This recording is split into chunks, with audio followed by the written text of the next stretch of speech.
हमारे साथ हैं 14 साल की एक उभरती हुई गायिका अंशिका राजौतिया। मेरे रश के कमर तूने पहली नज़र, जब नज़र से मिलाई मज़ा आ गया। सिर्फ 4 साल की आयु में अंशिका ने गाना शुरू कर दिया था। वे हर तरह के गीत गाती हैं और इतनी सी उम्र में ही वे मुंबई के एक जाने माने शो खजाना फेस्टिवल को जीत चुकी हैं। काली काली जुल्फों के फंदे न डालो, हमें जिंदा रहने दो ऐ हुस्न वालों। काली काली जुल्फों के फंदे न डालो, हमें जिंदा रहने दो ऐ हुस्न वालों। छिंदवाड़ा में हुए एक और बड़े सिंगिंग हंट शो को भी उन्होंने पिछले दिनों जीता है। इस तरह से वे कामयाबी की सीढ़ियों पर चढ़ रही हैं, आगे बढ़ रही हैं और बुंदेलखंड का नाम रोशन कर रही हैं। केसरिया रंग डारे कन्हैया ने, केसरिया रंग डारे लाल। सिर्फ 4 साल की उम्र में गाना शुरू कर दिया था। आपको याद है आप 4 साल में कितनी छोटी थी? नहीं, फिर पापा को लगा कि पोटेंशियल है, तो फिर उन्होंने कंटिन्यू करवाया मेरा म्यूजिक। मा बनी दा पा मा गरी गरी गरी सा, मा बनी दा पा मा गरी गा सा रे नी सा रे मा बनी सा नी पा मा रे पा मरे मरे जा नी सा रे मा बनी सा।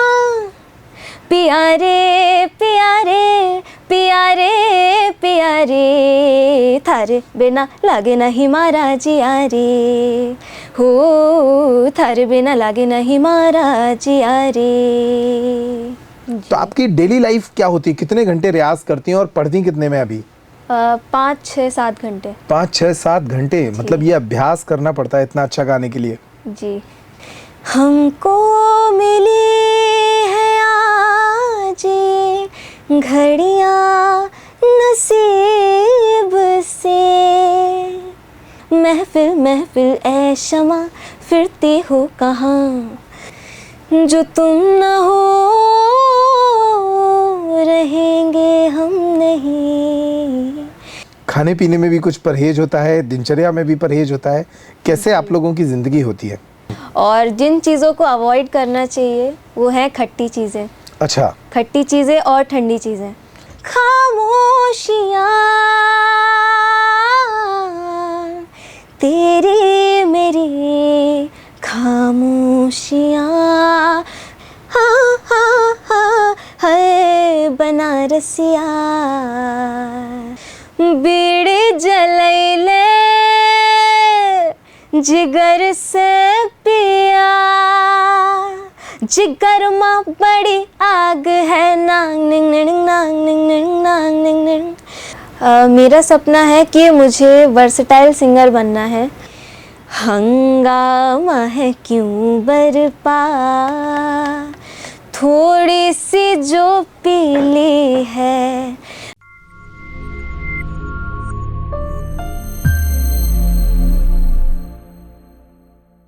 अगर आपने इस पॉडकास्ट को सुनने के लिए अभी अभी थंबनेल देखकर क्लिक कर दिया है तो थोड़ी देर रुकिए, क्योंकि इस पॉडकास्ट को सुनते वक्त जो आप अपना समय खर्च करेंगे, निश्चित रूप से उस समय के बदले आपको बहुत ही सुरीली आवाज़ आज हम आपको सुनवाएंगे।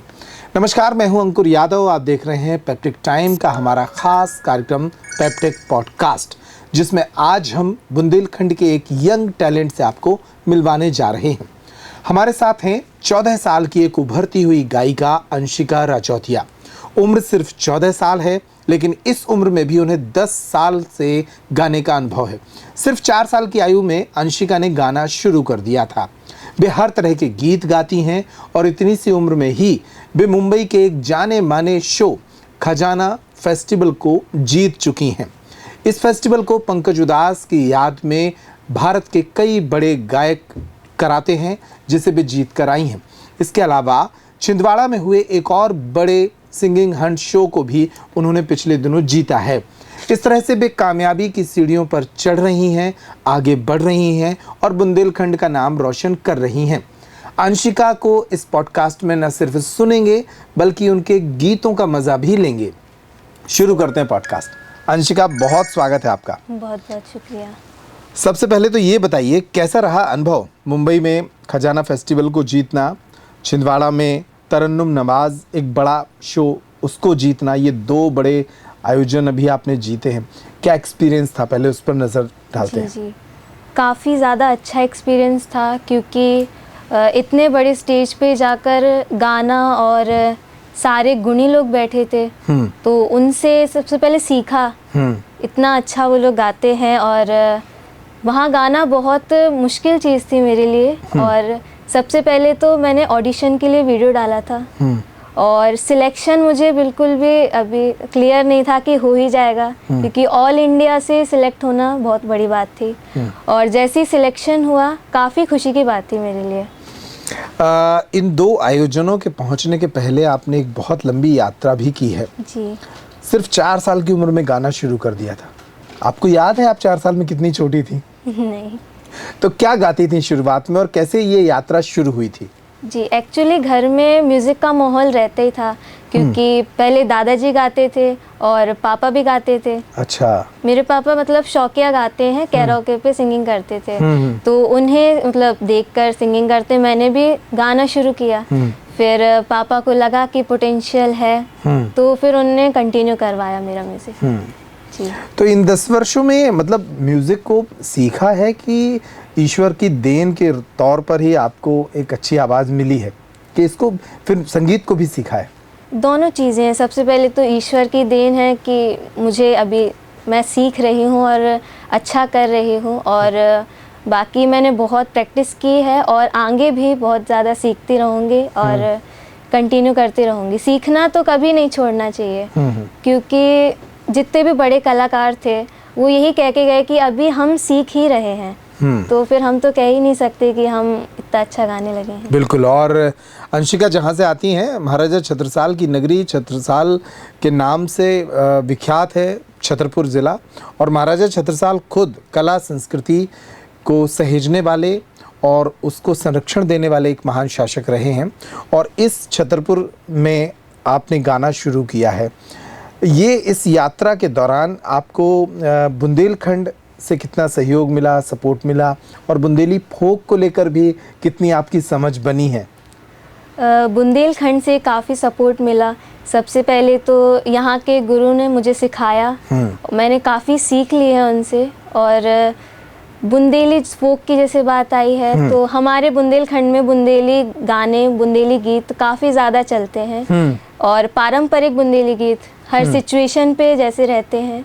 तो जैसे होली आती है, तो हमारे बुंदेलखंड में गाँव में होली को काफ़ी जोश से मनाया जाता है, और मोस्टली होली को गाते बजाते हम लोग सेलिब्रेट करते हैं। हाँ, दुनिया भर में वो डीजे पे गाने बजते हैं और लोग होली खेलते हैं, लेकिन हमारे यहाँ लोग गाकर होली खेलते हैं। जी वही, हमारे यहाँ लोग बुंदेली गीतों को गाते हैं और होली में फाग गाए जाते हैं। अच्छा, एक आध फाग कोई अगर याद हो आपको? जी एक फाग मैं आपको सुनाती हूँ।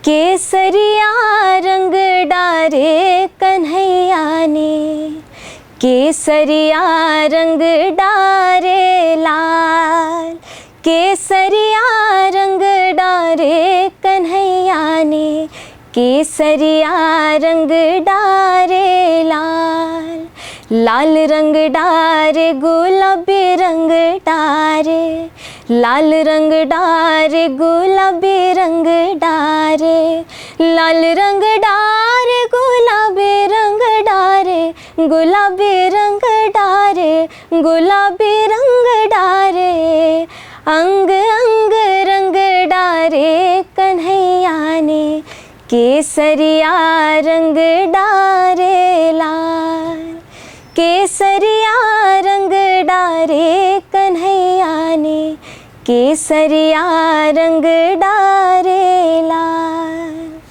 निश्चित रूप से आपने आवाज़ का सैंपल तो सुन ही लिया होगा। सिर्फ 14 साल की उम्र में क्या कमाल की आवाज़ है अंशिका की। और बुंदेलखंड की जब संस्कृति इस खूबसूरत आवाज़ से मिल जाए तो फिर बात ही अलग हो जाती है। लेकिन अंशिका दूसरे जो गायन की जो शैलियाँ हैं उसमें भी काफ़ी अच्छा करती हैं, चाहे वो गज़ल हो, सूफ़ी हो, वो तमाम गीतों को गाती हैं, वो भी अभी सुनेंगे। अंशिका, पहले तो ये बताइए कि इतनी अच्छी आवाज़ और संगीत की इतनी अच्छी समझ 14 साल की उम्र में अगर आए किसी को, तो एक तो ईश्वर का ये तो है कि आशीर्वाद है, लेकिन इसके लिए बड़ी मेहनत लगती होगी, रियाज लगता होगा। तो आपकी डेली लाइफ क्या होती है, कितने घंटे रियाज करती हैं और पढ़ती कितने में अभी? जी, अभी जैसे छुट्टियां चल रही हैं तो सबसे पहले मॉर्निंग का रियाज होता है। तो संगीत में सबसे पहले खरज का रियाज करते हैं। तो सबसे पहले सुबह उठती हूँ और खरज का रियाज करती हूँ। उसके बाद मुझे ट्यूशन जाना रहता है, तो उसको करके आती हूँ, फिर से प्रैक्टिस करती हूँ। जी। तो लगभग अगर घंटे में हम नापें तो कितनी देर तक ये रियाज चलता है एक दिन में? 5, 6, 7 घंटे। 5, 6, 7 घंटे, मतलब ये अभ्यास करना पड़ता है इतना अच्छा गाने के लिए। जी। अच्छा, कौन सी क्लास में पढ़ रही हैं अभी? अभी मैं 9th में आई हूँ। तो संगीत के प्रति जो आपका एक लगाव है और उसमें जो इतना वक्त देती है, उससे पढ़ाई भी प्रभावित होती होगी? जी नहीं होती है? नहीं होती। म्यूज़िक को तो वैसे ही मतलब मेडिटेटिंग चीज़ होती है म्यूज़िक, और पॉजिटिविटी रहती है, सबसे बड़ी चीज़ है। तो गाते हैं तो कभी ऐसा तो होता नहीं है कि बोर हो गए गाते गाते। और बाकी पढ़ाई का है तो वो सब बैलेंस होता है। और अभी लास्ट क्लास में मैंने टॉप किया था अपनी क्लास में। अरे वाह, ये बड़ी बात है कि एक तरफ गायन में भी इतनी ऊंचाई हासिल कर रही हैं, दूसरी तरफ पढ़ाई में भी अच्छा कर रही हैं। अंशिका, हमने सुना है कि आप कुछ सूफी गाने बहुत अच्छे गाती हैं। कोई ऐसा पसंद का आपका गीत जो हमारे दर्शकों को आप सुनाना चाहें? नुसरत साहब का बहुत ही मतलब सुंदर गाया हुआ एक गाना है, मेरे रश के कमर। तो वो ही मैं सुनाती हूँ। बिल्कुल बिल्कुल। ऐसे लहरा के तू रूबरू आ गई, धड़कने बेतहाशा तड़पने लगी, तीर ऐसा लगा, दर्द ऐसा जगा, चोट दिल पे वो खाई, मज़ा आ गया मेरे रश के कमर, मेरे रश के कमर तूने पहली नज़र जब नज़र से मिलाई, मज़ा आ गया मेरे रश के कमर तूने पहली नज़र, मेरे रश के कमर तूने पहली नज़र जब नज़र से मिलाई, मज़ा आ गया जब नज़र से मिलाई, मज़ा आ गया, बरक सी गिर गई काम ही कर गई, बरक सी गिर गई काम ही कर गई, आग ऐसी लगाई, मज़ा आ गया मेरे रश के कमर। वाह, ये मैं अगर 100-200 लोगों की तालियां एक साथ बजा सकता तो मैं बजाता, क्योंकि मेरे जो फेवरेट सिंगर हैं वो नुसरत साहब हैं और आपने किस अंदाज में उनको निभाया है। अच्छा, आप सुनती हैं खूब नुसरत साहब को? जी। उनकी गायकी में आपको क्या पसंद है? उनकी गायकी में नज़ाकत, कैसे वो वर्ड्स को प्रेजेंट करते हैं और किस अंदाज से शब्दों को जैसे लेते हैं। जैसे एक गाना मैं आपको उनका बताती हूँ, काली काली जुल्फों की। तो उनने इतनी खूबसूरती से उसको गाया है, उसके शब्दों को लिया है। मैं थोड़ा सा सुना। हाँ हाँ बिल्कुल, बहुत सारे लड़के रील बनाते हैं आजकल उस पे। जी जी। काली काली जुल्फों के फंदे न डालो, हमें जिंदा रहने दो ऐ हुस्न वालों, काली काली जुल्फों के फंदे न डालो, हमें जिंदा रहने दो ऐ हुस्न वालों,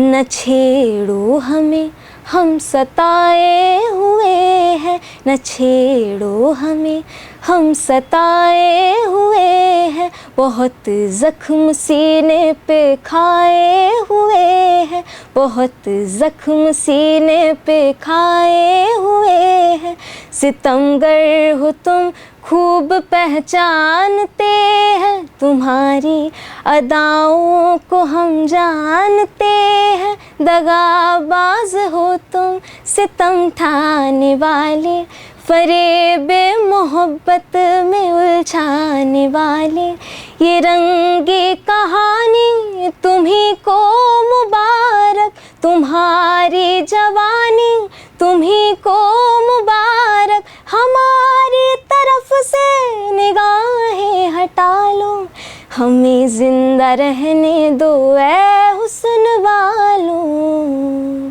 बहुत बढ़िया।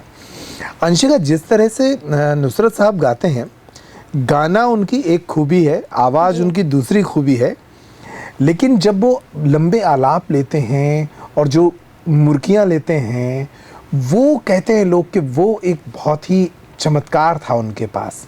जी, चमत्कार तो है ही, लेकिन काफ़ी ज़्यादा मेहनत है। मेहनत भी है। जो उनने मेहनत की है, रियाज जितने उनने, मतलब एक मैंने सुना था कहीं कि 17 से 18 घंटे रियाज करना, और कभी कभार तो वो लोग ऐसे कमरे में बैठ जाते थे और घंटों रियाज चलता रहता था, पता ही नहीं चलता कि कितना टाइम हो गया।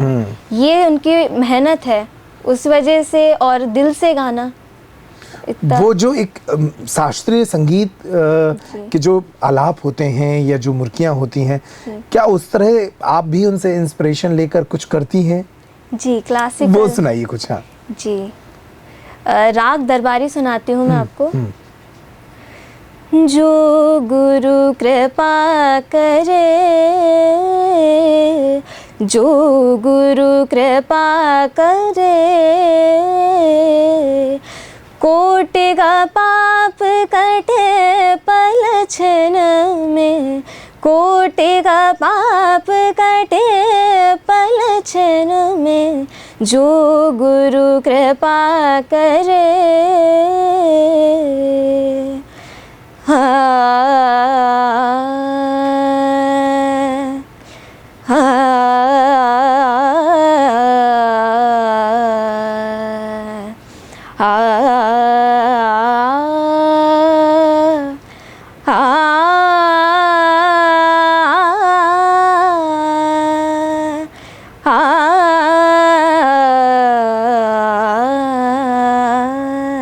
जो गुरु कृपा करे,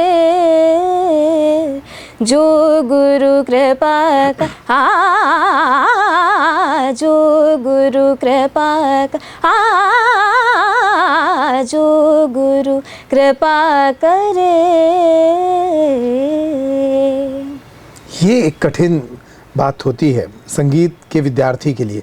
ये किसी विद्यार्थी का सीखना बहुत ज़रूरी होता है अगर उसे संगीत में ऊंचाई पर जाना है तो। क्लासिकल क्योंकि बेस होता है, गाना शुरू करने से पहले सबसे पहले क्लासिकल ही सीखना चाहिए। ये बहुत से बड़े बड़े लोग कह के गए हैं कि क्लासिकल से ही सब है। आपने क्लासिकल सीखा है तो आप सब कुछ गा लेंगे, वर्सेटाइल।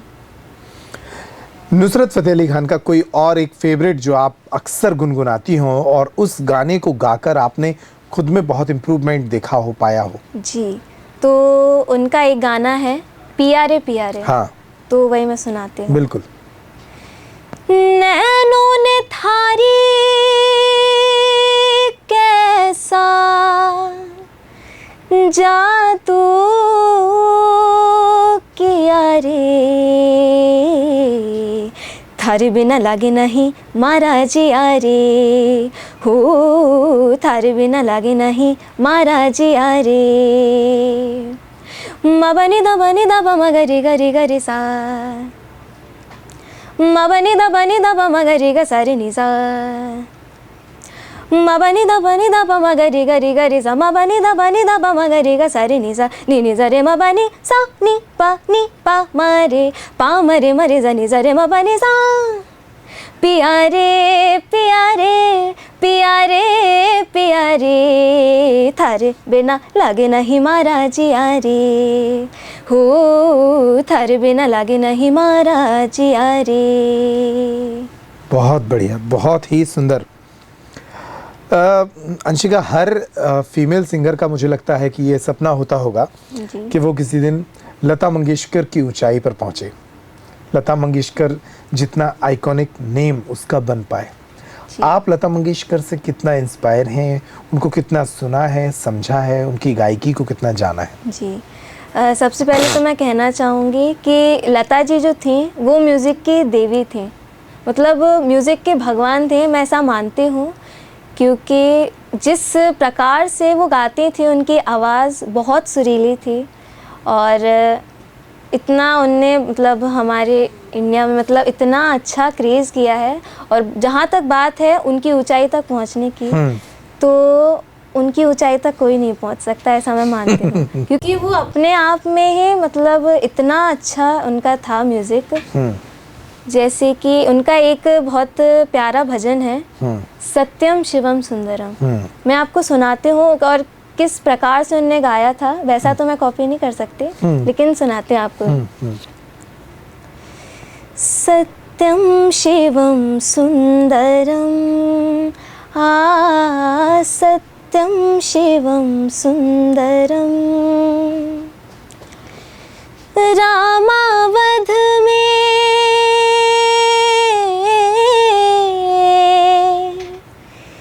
रामावध में काशी में शिव कान्हा वृंदावन में। दया करो प्रभु देखूं इनको, दया करो प्रभु देखूं इनको, हर घर के आंगन में। राधा मोहन शरणम सत्यम शिवम सुंदरम सत्यम शिवम सुंदरम। बहुत सुंदर। आपने कहा कि लता मंगेशकर बनना बहुत कठिन है जी। लता मंगेशकर कैसे बन सकते हैं कोई? मतलब उनकी जर्नी को आपने पढ़ा है, जाना है, उनकी गायन शैली को भी आपने नज़दीक से सुना है। आपको क्या खूबियाँ नज़र आती हैं उनमें? जी, सबसे पहला तो रियाज और आवाज़ उनकी आवाज़ बहुत सुरीली थी और जब भी कोई गीत गाती थी तो सीधा दिल को छू जाता था। तो ये सबसे बड़ी क्वालिटी होती है कि आप गाना तो बहुत सारे लोग गाते हैं, लेकिन सामने अगर आप गाना गा रहे हो और सामने वाले के दिल तक वो छू रहा है तो ये काफ़ी बड़ी बात होती है। क्योंकि फीलिंग से गाना काफ़ी मतलब मुश्किल होता है और सामने वाले को पसंद आए वो तो ठीक ही है, लेकिन अपने लिए तो वही। एक बात मैं कई लोगों से सुनता हूँ जो पारखी होते हैं संगीत के, वो ये बताते हैं कि जब आप वैरायटी देते हैं जी अपनी आवाज़ के साथ, तब लोग आश्चर्यचकित होते हैं।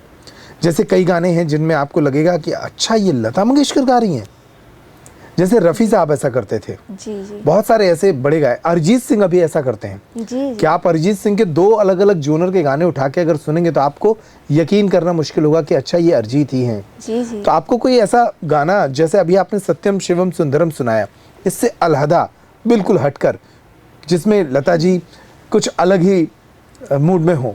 जी, लता जी का एक और ही बहुत खूबसूरत सॉन्ग है, लग जा गले, वो मैं गाती हूँ। जी के लिए भी ये गीत बहुत अहम था जी। और जिस तरह से उन्होंने इस गीत को गाया है वो आज भी इतने वक्त गुजरने के बाद भी लोगों का पसंदीदा गीत बना हुआ है। जी जी। लता जी के अलावा और किसको आप सुनना पसंद करती हैं? आपके फेवरेट सिंगर्स में कौन कौन हैं? हम उन पर भी बात करेंगे और उनके गीत भी आपसे सुनेंगे। जी जी। जैसे आशा भोसले, जी जी। वो आपको किस तरह से पसंद आती हैं? उनकी गायन शैली को किस तरह से देखती हैं आप? आशा जी, उनका वेस्टर्न टच गानों में, हाँ, सबसे पहले तो वो वर्सेटाइल सिंगर थी और जिस प्रकार का गाना रहता था उसमें वो ढल जाती थी, उनकी आवाज़ उसी प्रकार में ढल जाती थी। जैसे एक उनकी कव्वाली है, निगाहें मिलाने को जी चाहता है, तो ये एक अलग प्रकार का गाना है, तो मैं इसको सुनाती हूँ थोड़ा हाँ, सा। और फिर फर्क बताना दोनों के बीच में। एक और गाना सुनेंगे जो इससे अलग हो। जी। निगाहें मिलाने को जी चाहता है, निगाहें मिलाने को जी चाहता है, ओ निगाहें मिलाने को जी चाहता है, दिल जा लुटाने को जी चाहता है, दिल जा लुटाने को जी चाहता है, जी चाहता है। तो ये थे उनके कव्वाली। और एक डुएट सॉन्ग है, मैं आपको वो सुनाती हूँ, फिर आप डिफरेंस देखिएगा। ओ हसीना जुल्फों वाली जाने जहाँ, ढूंढती हूँ काफिर आंखें किसका निशान, महफिल महफिल ए शमा फिरती हो कहाँ, महफिल महफिल ए शमा फिरती हो कहाँ, मैं अनजाना ढूंढती हूँ वो दीवाना ढूंढती हूँ, जलाकर जो छिप गया है वो परवाना ढूंढती हूँ। ओ हसीना जुल्फों वाली जाने जहाँ। बिल्कुल जी बहुत विविधता है आशा जी के गायन में। जी जी कि वो दो तरह के अलग अलग गाने को दोनों गानों के हिसाब से कितनी विविधता के साथ उसको गाती हैं, निश्चित रूप से बहुत सीखने योग्य हैं। जी। नई पीढ़ी में किसको सुनती हैं आप? नई पीढ़ी में काफ़ी सारे सिंगर्स हैं, लेकिन अभी करंट में अरिजीत सर मेरे मोस्ट फेवरेट सिंगर हैं। और उनके गाने का तरीका और उन इतने वर्सेटाइल हैं कि क्लासिकल उनका सुन लीजिए, क्लासिकल मेरे ढोलना क्या गाया है उनने। और जहाँ कोई थोड़ा मूड चेंज के करते हैं। और एक गाना उनका शायद और खामोशियाँ, दोनों अलग अलग प्रकार के गाने हैं। मैं आपको सुनाती हूँ, हमारे दर्शक समझ पाएं, इसलिए उनके 3-4 गाने सुनाइए ताकि उनकी जो आपने कहा वर्सेटाइलिटी है वो लोग समझें। तो मैं आपको उनके अलग अलग गाने सुनाती हूँ और क्या वर्सेटाइलिटी है उनकी। तो सबसे पहला गाना शायद। शायद कभी न कह सकूं मैं तुमको, कहे बिना समझ लो तुम शायद, शायद मेरे ख्याल में तुम एक दिन मिलो मुझे कहीं पे गुम, शायद जो तुम न हो रहेंगे हम नहीं, न चाहिए कुछ तुमसे ज़्यादा तुमसे कम नहीं, जो तुम न हो रहेंगे हम नहीं, न चाहिए कुछ तुमसे ज़्यादा तुमसे कम नहीं। तो ये था उनका सॉफ्ट सॉन्ग, थोड़ा सॉफ्ट साइड पे। अब मैं आपको सुनाती हूँ खामोशियाँ। हाँ। मेरा मोस्ट फेवरेट सॉन्ग है। खामोशियाँ आवाज़ है, तुम सुनने तो आओ ज़रा, बेकरार है बात करने को, कहने दो इनको ज़रा, खामोशियाँ तेरी मेरी खामोशियाँ, खामोशियाँ लिपटी हुई खामोशियाँ। तो ये थोड़ा सा उनका जैज टाइप में हो गया। और क्लासिकल मेरे ढोलना काफ़ी फेमस सॉन्ग है।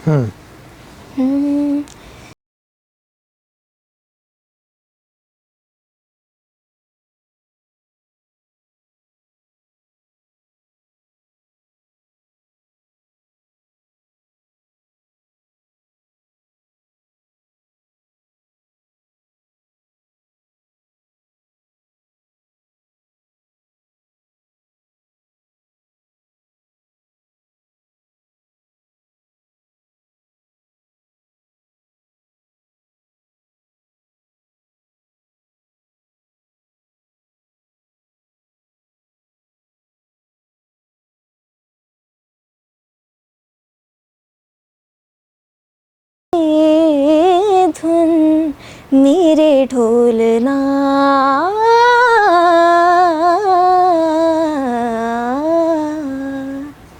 बिल्कुल जी।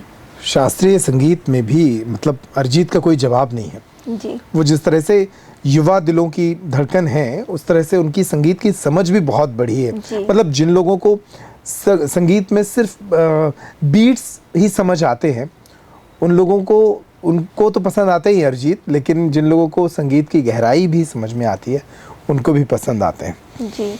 तो अरिजीत सिंह को आप कब से सुन रही हैं और किस तरह से उनकी गायकी में आपके कौन से ऐसी बातें हैं जो आपको बहुत पसंद है? मैं काफ़ी छोटे से अरिजीत सर को सुन रही हूँ और मैंने उनका स्ट्रगल भी देखा है कि रियलिटी शोज़ में गए हैं, बाकी फिर उनने उससे रिजेक्ट होने के बाद भी काफ़ी मेहनत की उनने और तब जाके वो इस मुकाम पर आए हैं। और उनकी वॉइस क्वालिटी उनने काफ़ी ज़्यादा इन्हेंस किया है अपनी स्किल्स को, अपने गाने के तरीके को और शब्दों के लेने के स्टाइल को और वर्सिटैलिटी अपने मतलब गाने में लाना। ये अच्छा अंशिका, ये बताओ, एक बड़ा सामान्य आदमी का प्रश्न है। जी। सिंगर की आवाज़ बहुत अच्छी होती है, लेकिन इन लोगों को अपनी आवाज़ को अच्छा बनाए रखने के लिए करना क्या क्या पड़ता है? खाने पीने में भी कुछ परहेज होता है, दिनचर्या में भी परहेज होता है, कैसे आप लोगों की ज़िंदगी होती है? सबसे मेन तो सब जितने भी सिंगर्स होंगे सब जानते होंगे गर्म पानी। तो ये सबसे मोस्ट इम्पॉर्टेंट चीज़ होती है कि गर्म पानी, जैसे गला ख़राब है, खराश है, तो लोग सिंगर्स लोग तो लेते ही हैं गर्म पानी। और जिन चीज़ों को अवॉइड करना चाहिए वो है खट्टी चीज़ें। अच्छा। खट्टी चीज़ें और ठंडी चीज़ें, इन दो से दूरी। हाँ। आप भी रखती हैं? हाँ मैं रखती हूँ, लेकिन अभी थोड़ा सा। हाँ, जब किसी शो में जाना हो या कोई बड़ा ऑडिशन देना हो, तब थोड़ा पहले से ज़्यादा प्रिपरेशन होती होगी। जी जी। लेकिन बीच में कभी मौका मिला तो खा लिया। हाँ वो। और इसके अलावा रियाज तो बहुत इम्पोर्टेंट चीज़ है। अगर रियाज एक दिन भी नहीं करो तो फिर अगले दिन गले को पता चल जाता है कि आज रियाज नहीं किया है। हाँ, गला बता देता है कि आपने कल का अभ्यास छोड़ा है। हाँ, तो फिर उसको और ज़्यादा रियाज करना पड़ता है। ओके जी। बड़ा कठिन है मतलब सिंगर होना। कठिन तो है, लेकिन अब मेरा पैशन है, म्यूज़िक को कंटिन्यू करना है मुझे, तो ये छोटी मोटी कठिनाइयाँ तो आती रहेंगी और उनको कंटिन्यू करना है तो काफ़ी मेहनत लगेगी, लेकिन मैं करूँगी। आपकी जर्नी पर भी बात करेंगे, लेकिन उसके पहले आपके जो पसंदीदा गायक हैं उनकी बात हो जाए। श्रेया घोषाल एक बड़ा नाम है जी। मतलब इस पीढ़ी में, जिस पीढ़ी में हम लोग थे उस पीढ़ी में आपको पसंद है वो? जी, काफ़ी ज़्यादा पसंद है। क्या पसंद है उनकी गायकी में और कौन से गाने आप उनके सबसे ज़्यादा आपको भाते हैं? लता जी की, श्रेया जी की जो आवाज़ है उसकी मिठास, और मैंने काफ़ी सारे श्रेया जी की आवाज़ में लता जी के गाने सुने हैं। अच्छा। और मुझे वो मतलब ऐसी सिंगर लगती हैं कि उनने लता जी के गाने के स्टाइल को मतलब निभाया है। उनका गाना जो अगर उनने लिया है, गाया है, तो उनको उसमें उनने निभाया है सच में। तो जैसे श्रेया जी का एक गाना है, अभी मैं सुन रही थी कुछ दिनों पहले, बनारसिया। हाँ जी, बड़ा फेवरेट मेरा मैं भी। सुनाती हूँ आपको थोड़ा सा। हाँ ओए ओए ओए बनारसिया, है बनारसिया, हाँ बनारसिया, है बनारसिया, रंग में भंगिया भंग में रंग बनारसिया, है बनारसिया, संग में जंगिया जंग में संग बनारसिया, है बनारसिया, हाँ हाँ हाँ, है बनारसिया, चाल चला के हर होशियारी जानती हूँ तो सब नर नारी, चाल चला के हर होशियारी जानती हूँ तो सब नर नारी, मन के पर भोले भंडारी, मन के पर भोले भंडारी, घाट किनारे उमर गुजारे घाट बनारसिया, है घाट बनारसिया, घाट बनारसिया, ठाठों में ठाट बनारसिया, है ठाट बनारसिया। बहुत सुंदर। मुझे सुनिधि चौहान भी बहुत पसंद है। मुझे भी। उनकी आवाज़ की जो वैरायटी है वो थोड़ा अलग ही है जी। आप सुनती हैं उनको? जी बिल्कुल सुनते हैं। किस तरह से उनकी गायकी को आप इन लोगों से अलग करती हैं और उनके कौन कौन से गाने आपको पसंद हैं? सुनिधि दीदी की आवाज़ का खुलापन और उनका जोनर बिल्कुल मुझे ऐसा लगता है अलग है। वर्सेटाइल वो भी गाते हैं, लेकिन उनकी आवाज़ की जो क्वालिटी है वो सबसे डिफरेंट है। जैसे एक उनका काफ़ी फेमस गाना है बीड़ी जलैले, तो वो मैं आपको सुनाती हूँ, फिर आप देखिएगा किस प्रकार से वो अलग है। ना गिलाफ ना लिहाफ, ना गिलाफ ना लिहाफ, ठंडी हवा भी खिलाफ ससुरी।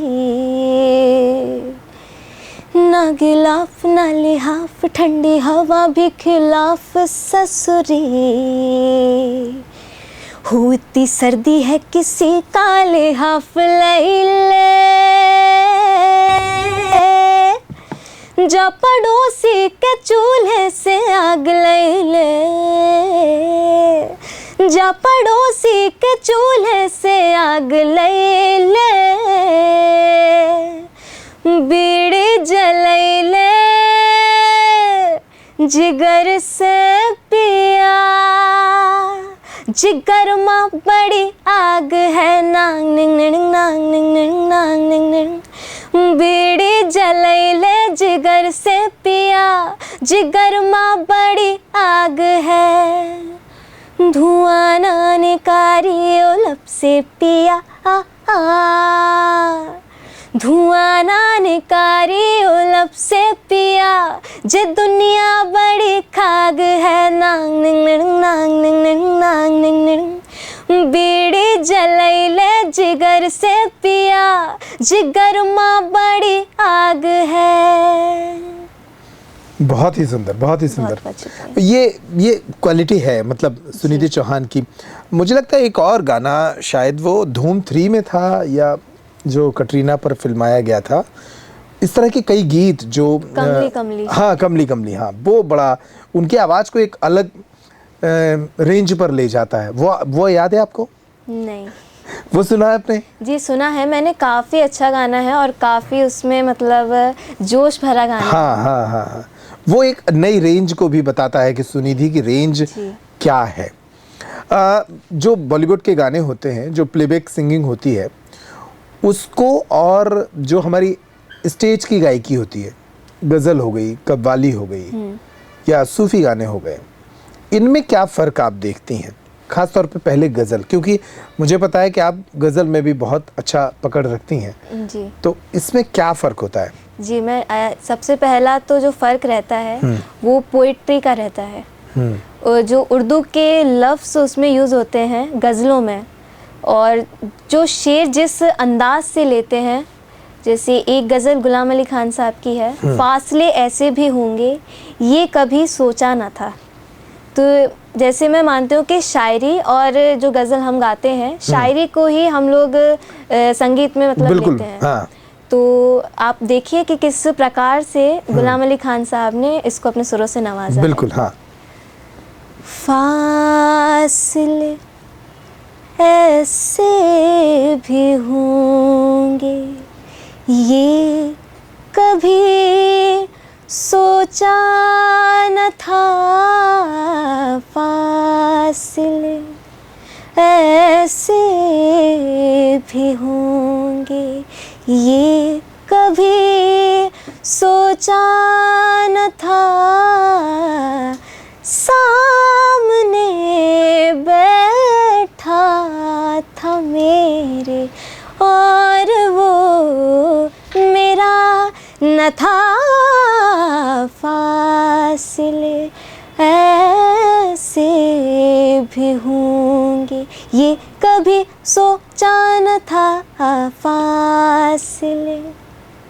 तो ये जो गज़ल गाई मैंने, इसमें सबसे पहले तो उर्दू के शब्द, फासले ऐसे भी होंगे ये कभी सोचा न था, और दूसरी इसकी गायकी में ठहराव कि कितना बैलेंस के शब्द पे जा रहा है और फील रहता था। जो गज़लें हम गाते हैं उनमें जैसे सिचुएशन, दर्द भरी गज़ल, और जो हमारे गाने रहते हैं वो सिचुएशन बेस्ड होते हैं। तो ये सबसे बड़ा डिफरेंस है। गुलाम अली साहब को सुनती हैं आप? जी। उनके कुछ एक और दो गीत जो गज़लें जो आपको बहुत पसंद हो उनको सुनाइए, फिर जगजीत सिंह की बात करेंगे। जी। तो सबसे पहले गज़ल जो मैंने गुलाम अली खान साहब की थी वो थी हंगामा है क्यों बरपा। हाँ, बहुत लोगों की फेवरेट है वो। जी, मैं सुनाती हूँ। मैं तेरी मस्त निगाही का भरम रख लूँगा, होश आया भी तो कह दूँगा मुझे होश नहीं। हंगामा है क्यों बरपा, थोड़ी सी जो पीली है। हंगामा है क्यों बरपा, थोड़ी सी जो पीली है। डाका तो नहीं डाला, डाका तो नहीं डाला, चोरी तो नहीं की है। हंगामा है क्यों बरपा, थोड़ी सी जो पीली है। उसमें से नहीं मतलब दिल जिससे हो बेगाना, मकसूद है उसमें से, मकसूद है उसमें से, दिल ही में जो खिंचती है। हंगामा है क्यों बरपा, थोड़ी सी जो पीली है। बहुत खूब, बहुत खूब। ये कुछ गज़लें हैं जो कभी इस दुनिया को गुलाम अली साहब को भूलने नहीं देंगी। जी जी। भारत में ऐसा कहा जाता है कि जगजीत सिंह के जाने के बाद गज़ल चली गई है। जगजीत सिंह गज़ल सम्राट सिर्फ ऐसे ही नहीं कहे जाते थे, मतलब उनकी गज़लों को सुनकर कई पीढ़ियां बड़ी हुई हैं।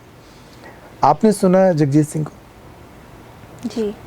क्या उनकी गायन की जो शैली थी उसको किस तरह से आप समझती हैं, वो थोड़ा बताएं। जी, सबसे पहले तो जब भी मैं जगजीत सिंह साहब की गज़लें सुनती हूँ मैं उसमें खो जाती हूँ, क्योंकि उनकी गज़लों में जो फ़ील रहता था और उनकी आवाज़, मतलब उस गज़ल, कोई भी गज़ल हो उसको इतना खूबसूरत बना देती थी उनकी आवाज़।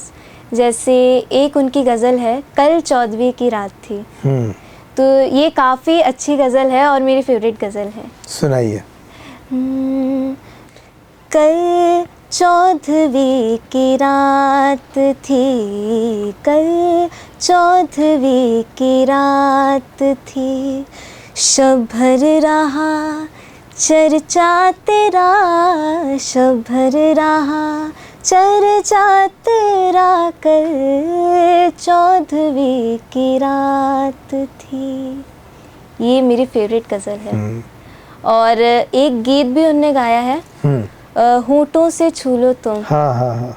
वो भी काफ़ी उनने फील से गाया है, तो मैं आपको थोड़े उसके कुछ शब्द सुनाती हूँ। होठों से छू लो तुम, मेरा गीत अमर कर दो। होठों से छू लो तुम, मेरा गीत अमर कर दो। बन जाओ मीत मेरे, मेरी प्रीत अमर कर दो। जग ने छीना मुझसे, मुझे जो भी लगा प्यारा, नई रीत जला कर तुम, ये गीत अमर कर दो। होठों से छू लो तुम, मेरा गीत अमर कर दो। बहुत ही सुंदर। तो अंशिका, ये जगजीत सिंह की बात हो गई। जी। वर्सेटाइल सिंगर्स की अगर बात करें तो बहुत सारे लोग बीच में आते हैं और कुछ अच्छे गाने गाते हैं जो सबके जहन में उतरते हैं। सूफ़ी गीतों को लेकर भी एक बड़ी परंपरा रही है भारत में। जी। आप किस किस के सूफ़ी गीत सुनती हैं और आपके जो पसंदीदा सूफ़ी गीत हैं वो कौन से हैं? मैंने काफ़ी सारे लोगों के सूफ़ी गीत सुने हैं। उसमें सबसे अच्छे मुझे नुसरत साहब लगते हैं। हाँ। जैसे मैंने अभी उनके गीत सुनाए थे और उनके बारे में बताया भी था। और मेरे सूफ़ी गीत, जैसे कैलाश खेर भी जी, कुछ जी। सूफ़ी गाते हैं। उनका एक सॉन्ग है सैया। सैया, हाँ। जी। वो सुना सकती हैं? जी, मैं ट्राई करती हूँ। हाँ बिल्कुल, ज़रा सा ही अगर सुनने को मिल जाए। सैया सैया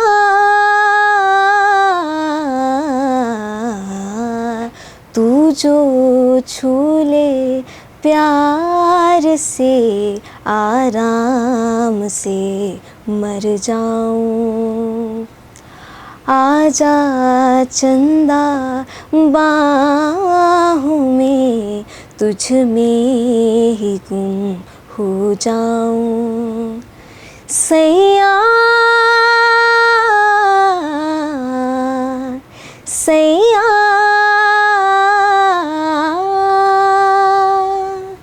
बहुत सुंदर।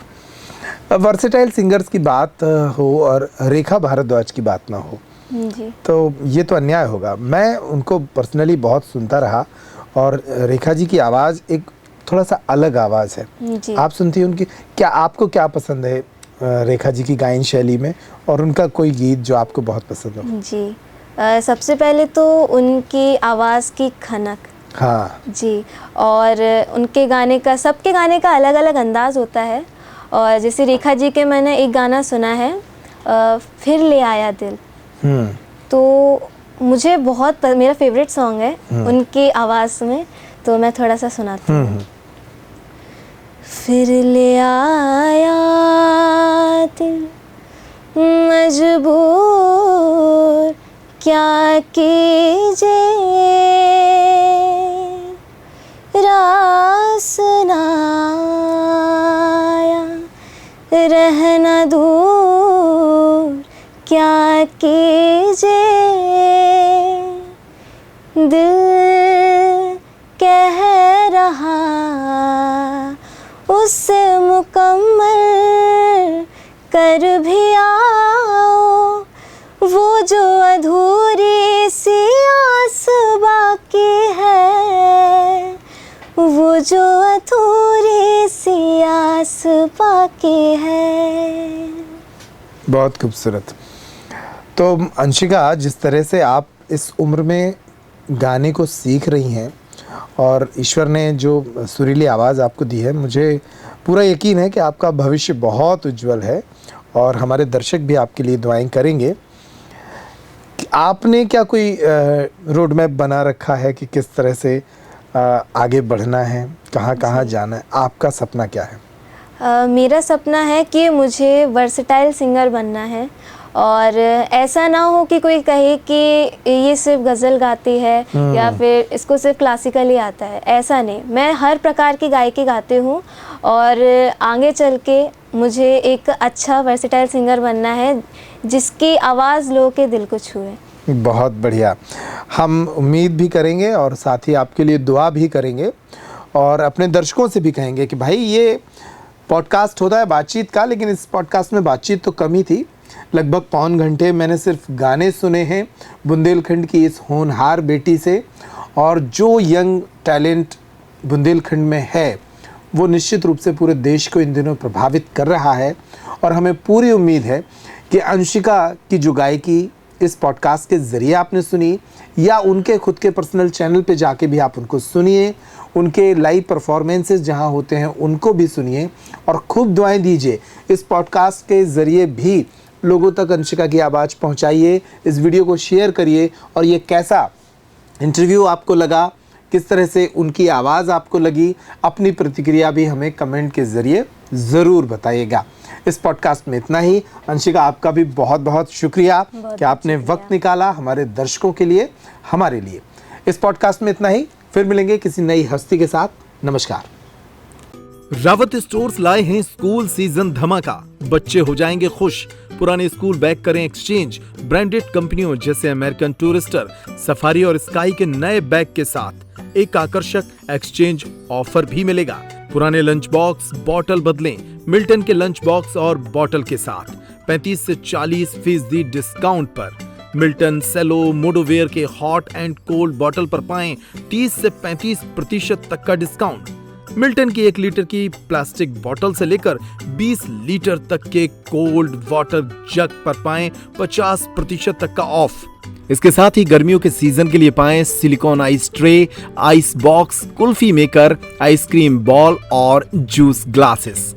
तो देर न करें, क्योंकि ये सारे ऑफर्स चल रहे हैं सिर्फ 25 जुलाई 2025 तक। फ्री होम डिलीवरी की सुविधा। पता वही पुराना नोट करें। रावत स्टोर्स, चौक बाजार से कोतवाली रोड, पुराने उपभोक्ता भंडार की बिल्डिंग, यूनियन बैंक के ऊपर, छतरपुर।